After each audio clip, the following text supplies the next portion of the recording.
Assalamualaikum Bang Ihsanuddin Nursi, apa kabar? Waalaikumsalam warahmatullahi wabarakatuh. Kabar Wah, baik. Alhamdulillah. Bagaimana? Alhamdulillah, Terus insyaallah. semangat ya Bang Ihsanuddin Nursi. Itu Insyaallah. bagaikan semangatnya Louis Sangkarian. Itu semangat luar biasa itu urusan presidensial threshold. Nah, Lius Sungkarisma. Lius Sungkarisma, itulah. Ini apa nih ya? Apa Tionghoa yang satu ini luar biasa nasionalismenya memikirkan negeri ini. Tidak seperti teman-teman yang lain nampaknya mikirkan berangkas saja. Begitulah Indonesia, memang ada saja makhluk yang luar biasa. Tapi masalah negeri ini Bang Ihsanuddin Nursi, sandiwaranya juga banyak ya, karena ada gubernur yang berani mengetuk palu tentang UMP. Ini menyebabkan efek domino kemana-mana ya. Banten dan berbagai tempat mulai mempertanyakan. Tapi apa aturan, apa tata laksana negara ini yang bisa disampaikan, dan juga masalah tadi tuh presiden threshold dan lain-lain. Mungkin bisa diterangkan sebagai awal bincang kita pagi ini. Silakan Bang Ihsanuddin Nursi. Kalau pakai Undang-Undang 13 dan PP 78 2015, penetapan upah itu asal muasalnya kalau Undang-Undang 13 itu mesti tripartit. Wah, ini tripartit. Lalu menggunakan PP 78 2015, Joko Widodo seperti mengabaikan buruh. Jadi yang menetapkan cuma dua, pengusaha sama penguasa.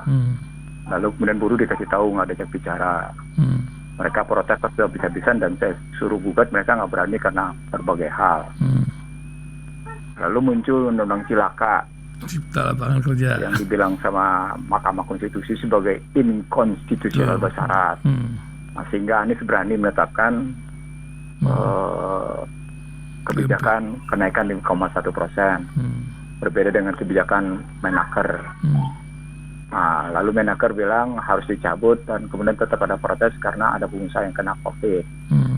Lalu Anies menyauti, kalau yang kena COVID silakan duduk bareng, yuk kita dialog. Artinya Anies sesungguhnya kalau pada konstruksi yang terakhir, Anies bersedia untuk melakukan dialog tripartit. Gitu. Itu mekanisme yang diaturnya begitu. Nah, kalau kemudian ada efek Anies itu, karena memang sesungguhnya kenaikan upah itu ada rumusnya. Rumus yang paling sederhananya adalah penghidupan yang layak bagi kemanusiaan. Nah, jadi penghidupan yang layak bagi kemanusiaan itu ada ukuran-ukurannya. Ukuran rumah, ukuran pribadi, ukuran kantor. Jadi tiga. Misalnya penghidupan yang layak bagi buruh di pabrik apa? Harus ada susu, harus ada, kalau yang ini ya. Kalau yang baunya limbah baunya tinggi gitu. Seperti misalnya di kawasan energi, kalau kita lihat banyak pom bensin ya. Pom bensin itu, kenapa saya bilang banyak pom bensin itu perempuan, itu jika tidak menggunakan masker, tidak minum bubur kacang hijau dan tidak minum susu, itu nanti rahimnya kering gitu. Itu berbahaya sekali gitu. Nah, itu sampai seberapa banyak tuh perusahaan yang memberikan bubur kacang hijau sama susu. Saya pernah nanya iseng gitu, kamu digaji berapa? Oh, kami ngikuti UMP Pak. Wih, bagus dong, saya bilang. Iya, bagus. Terus dikasih susu nggak? Dikasih bubur kacang hijau, dikasih. Oh, bagus. Contohnya begitu. Kebetulan saya tanya, ada 2 SPBU yang saya tanya, yang di dekat rumah sama yang di jalan tol sana. Itu contohnya. Sehingga mereka mengikuti kebijakan efek Anies tadi gitu. Nah, sekarang kalau yang kena COVID gimana? Ya disesuaikan. Misalnya tentang penurunan produksinya kayak gimana, gitu. Tren pasarnya kayak apa, kemampuannya kayak gimana. Ini kan sebenarnya mengarah ke mendekat ke persoalan struktur biaya. Nah, tapi kan pengusaha tidak pernah mau bicara terbuka struktur biaya kan. Kalau begitu diketahui struktur biayanya langsung ketahuan dia ngambil untungnya gede apa enggak gitu. Terus kalau struktur biaya juga dibongkar kan akan ketahuan mana lebih gede, cost of fund, biaya dana atau biaya tenaga kerja gitu. Itu. Dalam dunia kapitalis, cost of fund lebih tinggi daripada cost of labor gitu, biaya tenaga kerja gitu. Seperti perbankan kita yang luar biasa kan, cost. Nggak pernah berani terbuka biaya tenaga kerjanya. Nah, tapi di tengah hang heng hong urusan UMP ini, 2020 kita dapat hadiah baru, tarif listrik, tarif gas LPG, tarif pajak, tarif cukai, apalagi rokok dan beras. Kan ini kan sumber kemiskinan luar biasa juga dari komoditas dua ini. Ini luar biasa karena di daerah bencana aja. Betul. Gimana Bang? Picu inflasi. Oh iya, itu. Semua kenaikan harga-harga itu akan memicu inflasi. Jadi dalam ini saya sudah ingetin lama ya sejak Abdurrahman Wahid berkuasa, bahkan sejak saya di DPR. Jadi kalau sebuah negara pada hajat hidup orang banyaknya tergantung pada impor, maka secara teoretikal itu yang disebut dengan cost push inflation. Inflasi karena dorongan biaya, kenaikan harga-harga gitu. Nah, kenaikan harga-harga itu akan mendorong orang makin banyak keluar biayanya makin meningkat. Nah, kalau tidak terjadi peningkatan pendapatan, berarti terjadi impor yang kayak gitu merupakan hambatan untuk menghapuskan kemiskinan, bahkan meningkatkan kemiskinan gitu. Dampaknya itu begitu. Jadi kenaikan LPG, bahkan ada isu penghapusan premium sama Pertalite, lalu ada kenaikan pada cabai, bawang, susu, minyak. Itu kan kalau ambil komponen inflasi yang dibikin oleh BI dan dibikin oleh BPS, itu mendorong inflasi. Ya, itu bukti cost push inflation. Inflasi karena barang-barang kebutuhan pokok naik harganya, biayanya. Nah, kalau tidak terjadi peningkatan pendapatan, ya sudah terjadi proses pemiskinan. Itu yang saya sebut sebagai pemiskinan struktural. Jadi pendapatan naik ya. Ada kebijakan ekonomi yang sesungguhnya membenarkan proses pemiskinan struktural. Kenapa? Karena negara sejak lama, bahkan kalau saya nyebutnya sejak awal reformasi, tidak sungguh-sungguh membenahi hajat hidup orang banyak. Bahkan ketika perwakilan Bank Dunia menyatakan pentingnya melakukan reformasi struktural, Joko Widodo dengan rezimnya menggunakan istilah deregulasi, debirokratisasi yang dilakukan Soeharto yang di banyak negara itu sesungguhnya telah melahirkan ketimpangan luar biasa. Yang di Amerika sendiri sudah melahirkan ketimpangan dengan kanker stadium 4. Jadi ada kebijakan-kebijakan yang diulang secara salah gitu. Di Amerika sendiri sudah sedemikian, Bang. Saya kemarin diwawancara oleh sebuah media, oleh Voice of America, melihat bagaimana situasi ekonomi Indonesia dan ekonomi internasional. Saya bilang kebijakan Joe Biden itu di 2021 ini, setelah dia menyatakan Build Back Better World, itu sekali mendayung 4 pulau terlampaui. Yang pertama adalah dia memperbaiki ketimpangan, makanya belanja infrastruktur dengan vaksin COVID-nya sampai 1,2 triliun US dollar. Kebayangkan 1,25 triliun US dollar. Dan itu disetujui oleh Republik sebagai lawannya. Dan terjadi korupsi juga di sana dari proses. Bukan kan korupsi sebagai grease economic. Grease economic, jadi olinya gitu. Teorinya begitu. Jadi sesungguhnya kalau dalam krisis 2008, krisis 2011, krisis 2015, krisis 2021 itu ada korupsi, itu grease economic disebutnya. Lalu mereka melakukan pencucian dengan macam-macam gitu. Itu makanya saya bilang sesungguhnya ekonomi yang mereka bangun tetap saja ekonomi ketidakjujuran dan keserakahan. Makanya mereka pegang greedy is good gitu. Nah, ketika satu pulau terlampaui, pulau kedua apa? Mereka tetap memperkuat posisi perekonomian mereka karena tetap bisa memukul nilai tukar mata uang negara lain. Itulah yang disahauti oleh Cina dan Rusia. Itu pulau keduanya. Pulau ketiganya apa? Amerika tetap mempertahankan posisi sebagai adidaya dalam perspektif ekonomi dan keuangan.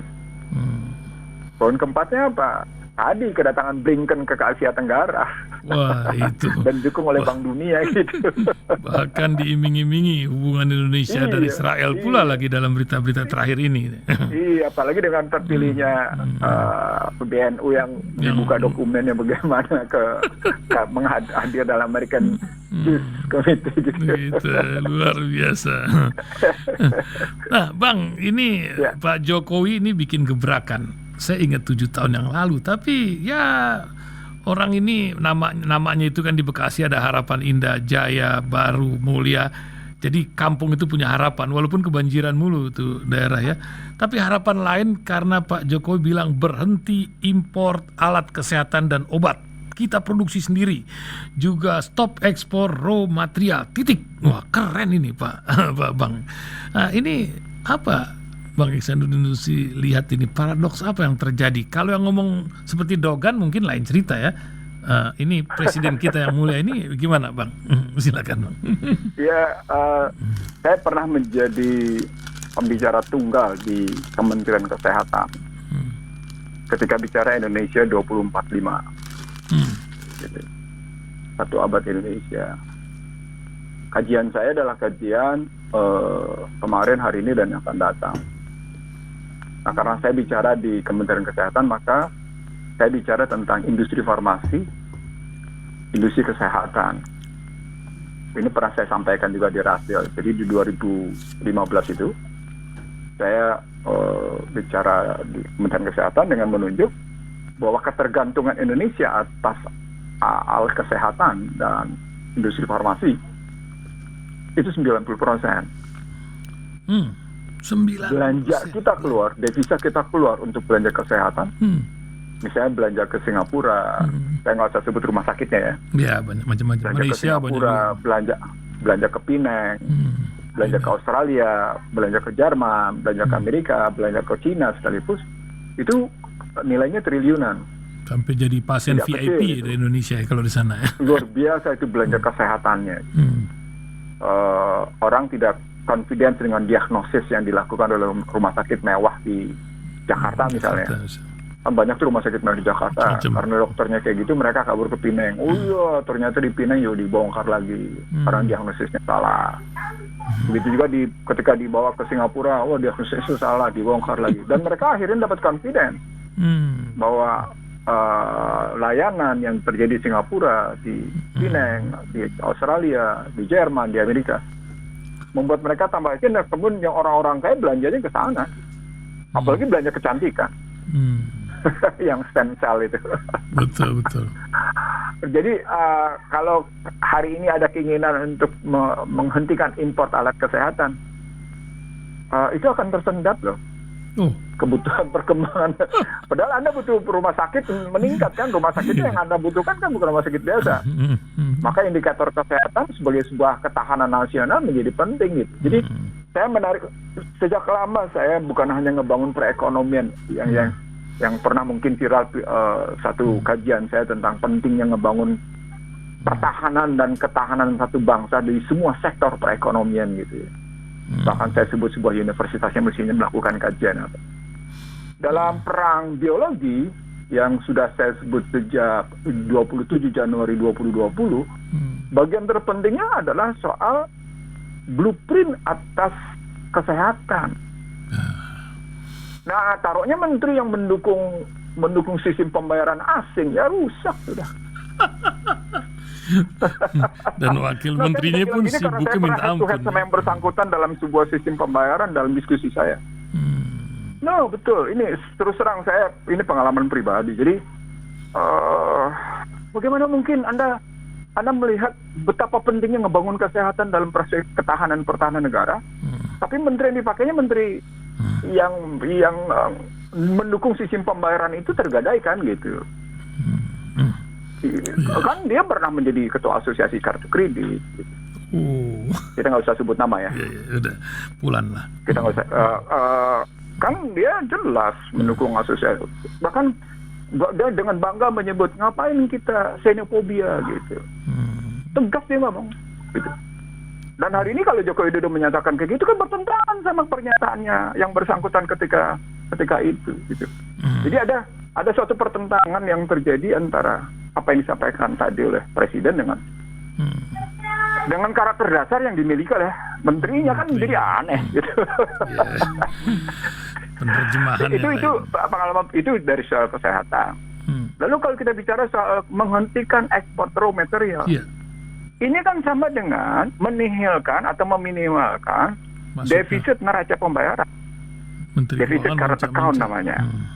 Yang dari 2010 terus tidak pernah bisa menjadi positif.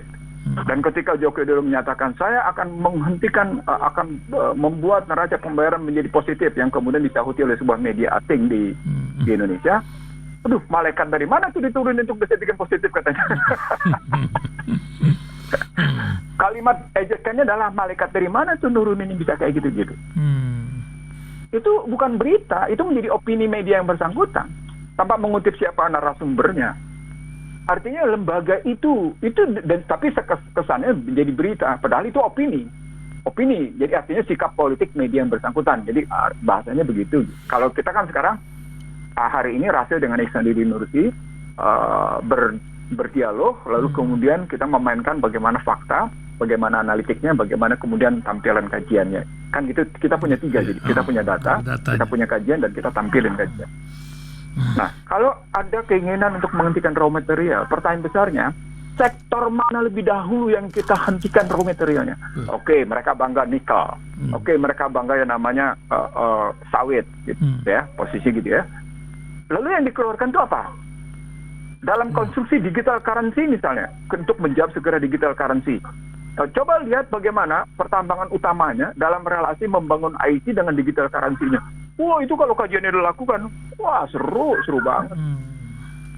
Itulah kemudian Amerika uring-uringan dan sejumlah petingginya di sana mengatakan, kita harus cerdas-cerdas bermain dengan Cina karena Amerika punya ketergantungan pada mineral rare earth sebagai bahan dasar untuk industri teknologi yang cukup, ya teknologi maju itu, sebesar 80%. Tapi data lain menanyakan 82%. Sama seperti Indonesia, punya ketergantungan pada alat kesehatan dari luar 92%. Ihsanuddin Nursi cuma bilang 90, tapi konsultan asing menyatakan 92 mereka. Nah, artinya ketika kita menyatakan sesuatu gitu ya, harusnya kita berbasis data secara benar sehingga omongan kita logis. Bukan harapan jaya atau harapan indah atau harapan apalah gitu. Iya. Tapi terakhir kita di harapan kita nanti. Iya. Harapan kita sakit. Sakitnya macam-macam lagi. Yang di sebelah harapan kita ada memang di harapan kita sendiri gitu. Sebelah harapan kita kan kanker. Iya, betul Darmais. Jadi saya ingin mengatakan begini.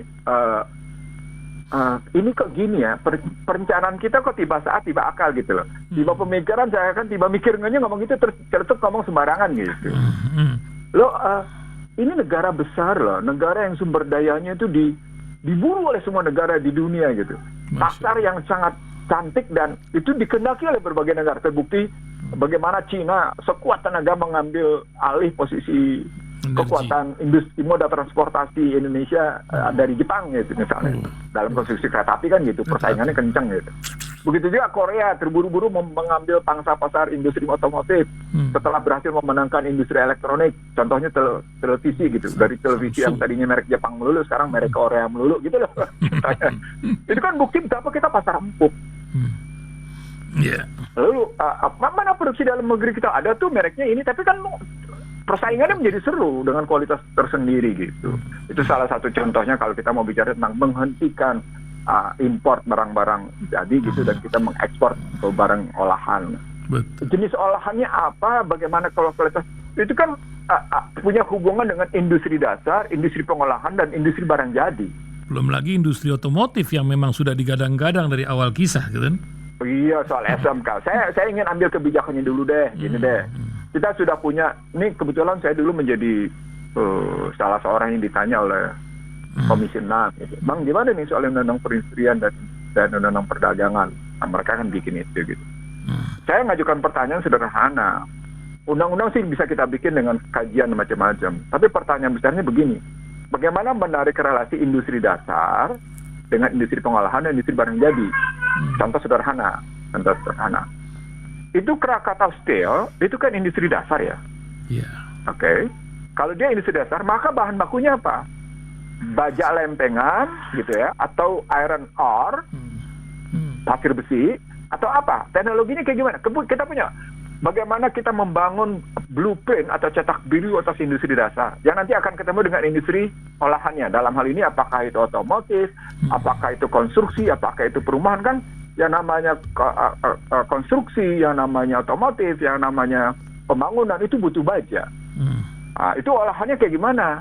Kualitasnya kayak apa gitu. Sehingga kita bisa lihat sekarang industri baja di industri dasar Indonesia itu selain Krakatau Steel juga sendiri ada namanya yang punya India, ada di Surabaya, ada di Pulau Gadung, bisa dilihat kayak gitu ya. Tapi kan diserang habis sama Cina dalam rangka mereka ngebangun infrastruktur di Indonesia gitu. Begitu juga yang namanya industri dasar atas semen misalnya, itu kan industri dasar. Nah, bagaimana olahan berikutnya? Prakteknya diambil oleh karya-karya itu. Itu contoh sederhananya relasi antara industri dasar dengan industri olahan. Kalau kita pindah ke pertambangan gimana? Jadi per sektor itu punya blueprint untuk menyatakan bagaimana perubahan industri dasar ke industri olahan menjadi industri barang jadi. Itu ada cetak birunya. Nah, cetak birunya itu punya payung besar dalam rangka mencapai, di sini, ketangguhan industri bahas nasional. Itu yang pernah muncul di era Soeharto. Istilahnya. Didukung oleh kekuatan industri pertanian, gitu. Itu makanya saya pernah debat sama Hartarto, bapaknya Erlangga Hartarto itu. Sampai kayak gitu. Kita bangun indikatornya, kan Anda menggunakan istilah industri yang tangguh didukung oleh industri pertanian yang kuat. Mari kita ukur sekarang sampai berapa jauh ketangguhan pada industri dan kemudian kekuatan pada industri pertanian. Dua-duanya kan rantau. Lihat pertanian, kita impor pangan. Lihat perindustrian, kita impor barang-barang jadi luar biasa sehingga akhirnya neraca pembayaran kita negatif, kan gitu ujungnya.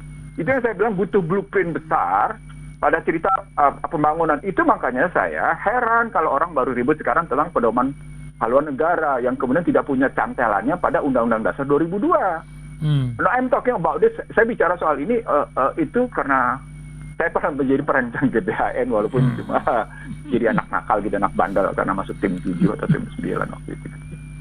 Jadi pola pikirnya itu loh yang kita butuhkan secara utuh dalam kerangka itu gitu. Jadi bukan omongan itu terus kemudian menjadi kajian. No, bukan gitu. Sama seperti kita bicara tentang global climate change pada transisi energi dari industri dari basis fosil menjadi terbarukan sehingga dimanfaatkan oleh tax amnesty 2. Andai kata masuk untuk dalam rangka energi terbarukan maka tarifnya jadi rendah gitu.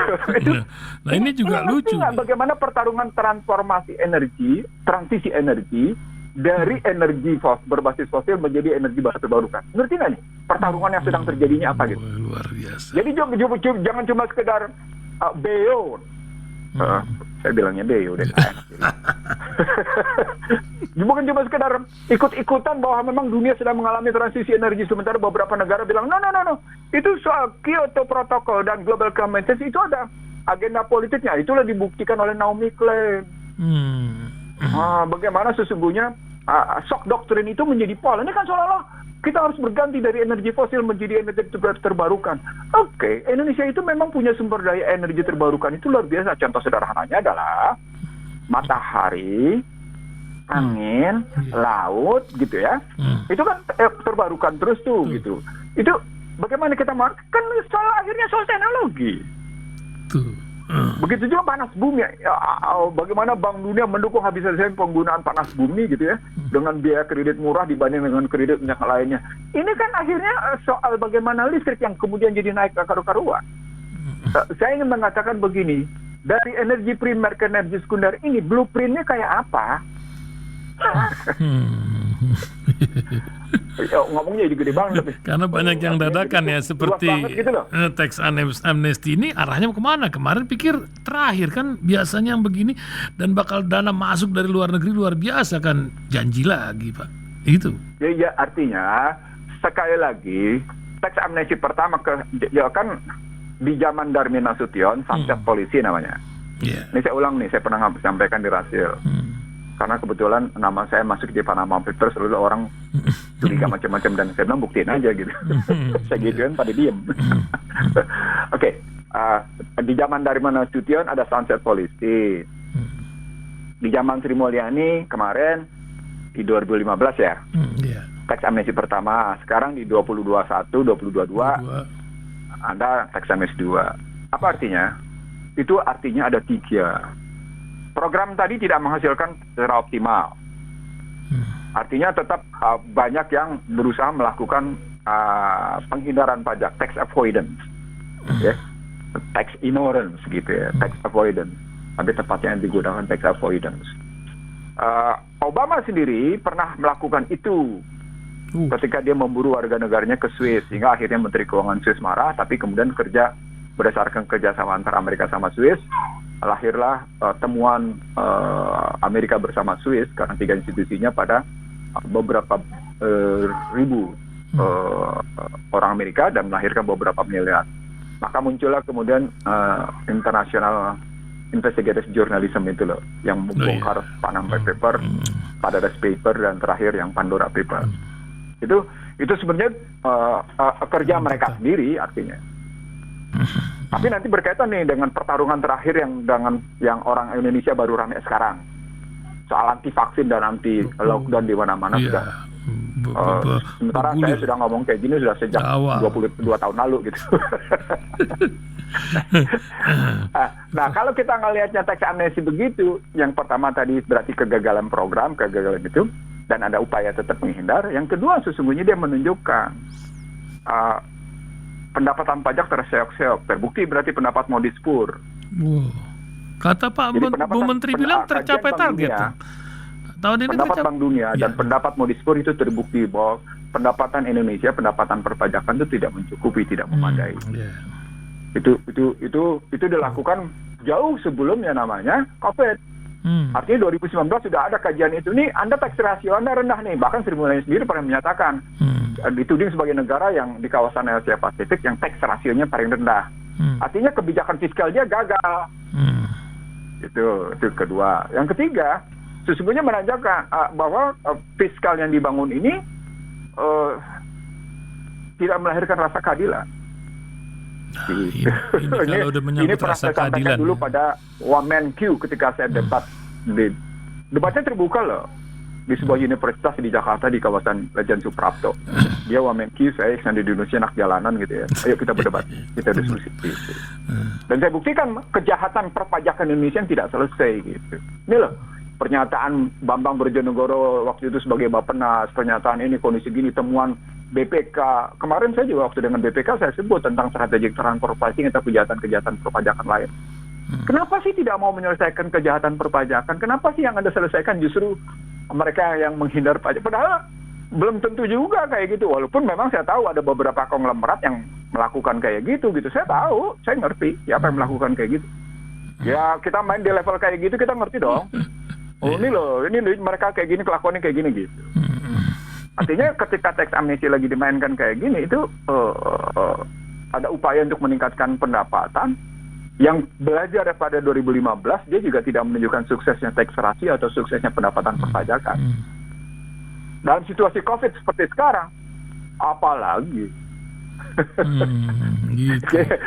Lebih parah lagi gitu. Nah, makanya saya kemarin dalam wawancara saya dengan Voice of America, saya bilang ini ada hal yang menarik di Indonesia. Indonesia ini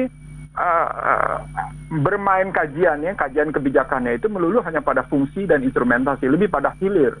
Mereka tidak mau melihat persoalan di hulu, sehingga akhirnya akar masalahnya tidak pernah selesai dan problematik berulang-ulang gitu. Gitu. Ya luar biasa kalau ngelihat macam gitu. Nah, Bang, ini akhir tahun 2021, sebentar lagi 2022. Kita tidak tahu ini suasana apa yang akan terjadi. Entah virus sedang disebar lagi di seluruh jagat raya, entah cemana ini Bang Ihsanuddin Nursi. Apa penglihatan ya kayak kalau kata ahli di dunia ini bilang ini akan habis di 2022 ini virus COVID ini. Apa yang Bang Ihsanuddin Nursi lihat dari literasi yang ada? Kok ada jadwalnya begitu ya? Gimana Bang? Anda pernah nanya kayak gitu mas saya kan naik kapan terakhir? Ingat nggak? Ya, kalau buka rekaman akan kelihatan. Ada, pernah. Saya dua pendapat kan waktu itu. saya bilang 2022 selesai atau paling lambat 2025 ya. Oke. Nah, ternyata kan Bill Gates menyatakan 2022. Sri Mulyani juga menyatakan 2022 gitu. Tapi mereka, kalau Bill Gates tegas-tegas bilang, tapi jangan berharap situasi normal itu sama seperti suasana 2019 katanya. Artinya memang mereka merancang, mendesain. Itu yang saya sebut sebagai ini perang proxy war, ini perang neocortex war. Ya, untuk mengerti tentang proxy war sama neocortex war, buka buku Bangsa Terbelah deh, karena desain berpikirnya ada di situ. Gampang gitu aja, nggak ngomong panjang soalnya kalau kayak gitu. Iya, beli bukunya ya. Ada kan masih apa Adang borong? Buku-buku masih ada kan di peredarannya? Atau beli di hasil? Beli di hasil nanti ada, kita fasilitasin. Walaupun harganya di online bisa 1.115.000, tapi barangnya nggak ada. Nah, karena kami ngasih tahu ke online bahwa yang Anda jual itu adalah barang aspal, sehingga mereka tidak berani jual. Karena mereka takut bisu kan. Kita balik sekarang. Kalau selesai 2022 dengan situasi yang tidak sama dengan 2019, itu berarti kajian tentang keuangan, kajian tentang farmasi, kajian tentang fuel, kajian tentang IT, ya seperti saya tulis di Bangsa Terbelah itulah. Kajian food, fuel, financial, frekuensi, fire itu militer, itu akan muncul semua ke permukaan. Nah, kalau di frekuensi mereka dalam hubungan dengan financial, itu mereka akan main apa yang saya sebut sebagai cryptocurrency, digital currency, gitu. Nah, mereka ingin memastikan itu sampai seberapa jauh orang-orang yang memang sudah mengimplankan nanoteknologi kepada tubuh itu bisa bekerja. Gitu. Nah, kalau kebetulan dapat vaksin yang tidak ada nanonya ya apa-apa. Tapi yang ada nanonya banyak bukti juga tuh. Video beredar kemana-mana tiba-tiba heart attack gitu. Kan banyak tuh video beredar yang kayak gitu. Ada. Lalu apakah itu hoax atau enggak? Tapi kalau komisi di Indonesia kan menyebut itu sebagai hoax. Tapi sekarang ternyata walaupun saya sudah terima sejak pertengahan tahun lalu protes atas mandatory vaksin itu gitu ya. Kan baru sekarang nih beredar orang menghimpun tentang protes Uni Eropa, protes di Amerika, protes di Australia, protes di mana-mana tentang vaksin mandatory dan anti lockdown gitu ya, anti vaksin dan anti lockdown. Maka keberakhiran ini tentu akan menjadi sebuah persoalan.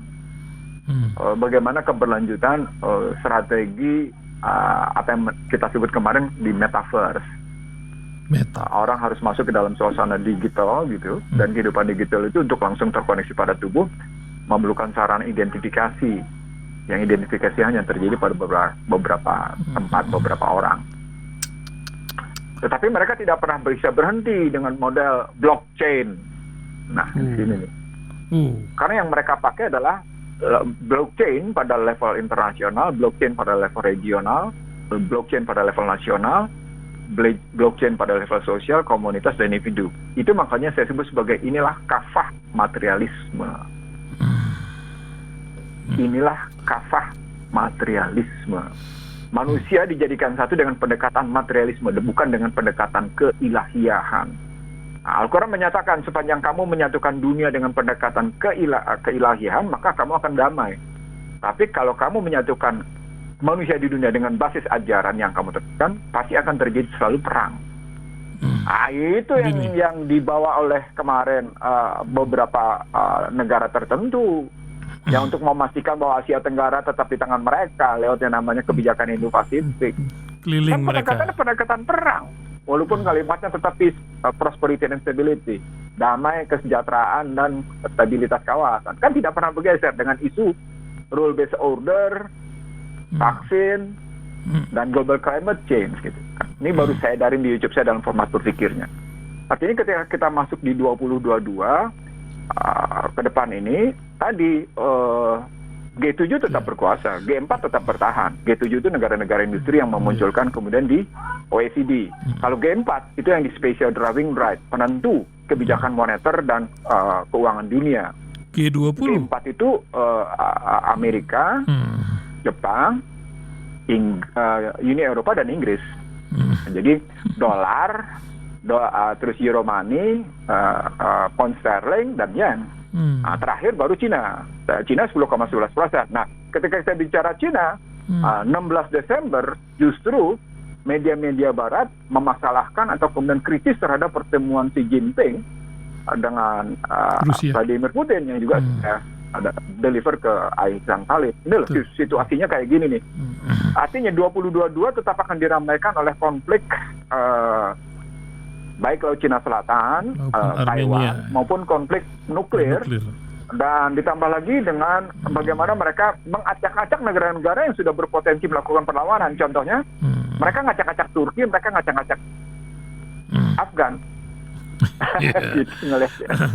Dan fenomena Turki, Bang, ini kemarin tuh statement dari Dogan itu luar biasa, dibikin sebuah ekonomi baru. Apakah lip service atau memang sebuah langkah di tengah carut marutnya, babak belurnya valuta Turki hari-hari ini? Gimana Bang Iksan Nusi lihat? Kan asal muasalnya karena dia pecat Menteri Keuangannya. Menteri Keuangannya itu neolib. Bahkan ultra neolib gitu. Lalu pasar menganggap ini bukan mitra kami, bukan sahabat kami yang berpihak pada cara-cara uang diperdagangkan. Free floating exchange rate, pakai bahasa kerennya. Free floating exchange rate, nilai tukar didasarkan mengambang dan artinya pasar bebas tergantung hukum penawaran permintaan. Nah, di sanalah diserang habis-habisan lira terhadap dolar. Bahkan ada sejumlah warga negara Turki yang memburu dolar, tapi dijawab oleh Erdogan, Anda nggak usah mencari selisih lebih atas dolar dengan lira yang dari 12,7 naik ke 13,8, naik lagi sampai ke 18, jatuhnya sampai 42% nilai lira terhadap dolar gitu. Tapi kemudian kebijakan Erdogan hanya dalam waktu singkat itu kembali menurunkan ke angka 12,7, $1 sama dengan 12,7 lira. Pertarungannya.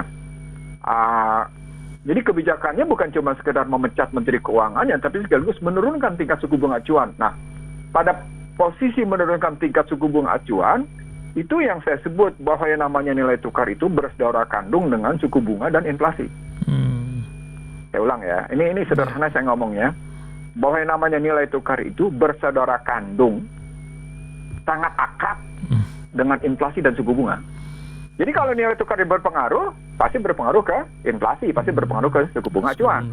Sama seperti Indonesia sekarang. Tinggi. Begitu yang namanya cost push inflation terjadi, inflasi karena barang-barang import itu meningkatkan harga-harga di sini, itu akan berhubungan dengan yang namanya suku bunga. Itu akan berhubungan sama yang namanya nilai tukar.